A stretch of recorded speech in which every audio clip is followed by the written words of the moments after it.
కేటీఆర్పై విచారణకు governor Amod తెలపడంలో BRS శ్రేణుల్లో పెద్ద గందరగోళం నెలకొంది. మాట్లాడడం మనతో పాటు బీఆర్ఎస్ నాయకులు ఉన్నారు. దీన్ని ఎట్లా చూడొచ్చు? రేవంత్ రెడ్డి గారి ప్రభుత్వం ఇది కొత్తగా ఏం కాదు. ఎప్పుడైతే అధికారం చేపట్టినప్పటి నుంచి కూడా ప్రతి విషయంలో బీఆర్ఎస్ పార్టీకి పెరుగుతున్న పాపులారిటీని మళ్ళీ రాష్ట్రానికి కేసీఆర్ గారే ప్రత్యామ్నాయం తెలిసే ఏ రకంగానైనా వీళ్ళని ఇబ్బంది పెట్టాలనే ఉద్దేశంతో కాళేశ్వరం మీద కమిషన్ లేచిండు. పవర్ 24 గంటల కరెంట్ ఇస్తే దాని మీద ఒక విచారణ అన్నాడు.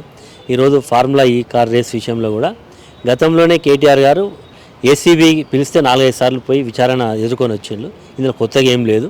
ఎలాంటి విచారణ ఎదుర్కొంటాం. ఈరోజు రేవంత్ రెడ్డి గారు ఎన్ని ప్రయత్నాలు చేసినా తప్పకుండా తిరిగి న్యాయ చట్టాల మీద మాకు నమ్మకం ఉన్నది. కేసీఆర్ గారు ఎలాంటి తప్పు చేయలేదు. ఈరోజు హెచ్ఎండిఏ నుంచి పోయినటువంటి డబ్బులు ఎక్కడికైతే ఈరేసిపోయిన వాళ్ళు మా దగ్గరికి వచ్చినాయని చెప్తున్నారు. ఇందులో ఎలాంటి అవినీతి లేదని వాళ్ళకు కూడా తెలుసు. వాళ్ళు చట్టబద్ధంగా మేము పోతున్నాము, దాన్ని మీరు ఎందుకు ఎగతాళి చేస్తున్నారు అన్నట్టు మాట్లాడుతున్నారు. రేవంత్ రెడ్డికి ఆయన జైలు పోయిండు. కాబట్టి ఆ రోజు జైలు పోయినా నేను ఈరోజు కేటీఆర్ని కూడా జైలు పంపిస్తేనే నా యొక్క ఈగో సాటిస్ఫై అయిన పద్ధతిలో చూస్తాను తప్ప ఇందులో చట్టబద్ధత ఏం లేదు.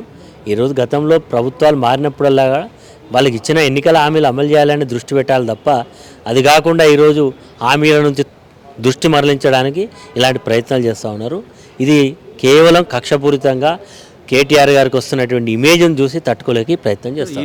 ఏం చెప్పారు సార్? గతంలో ఎంపీ ఎలక్షన్స్ అప్పుడు కవిత గారు అరెస్ట్ అయ్యారు. ఇప్పుడు స్థానిక సంస్థ ఎన్నికలు వస్తున్నాయి. దీని ఎఫెక్ట్ ఏమన్నా అంటారా? ఏమి ఎన్నికలప్పుడు అరెస్ట్ చేయడం వల్ల వాళ్ళు ఏమన్నా మానసికంగా ఆనందపడుతున్నాం తప్ప దీనివల్ల ఏముండదు.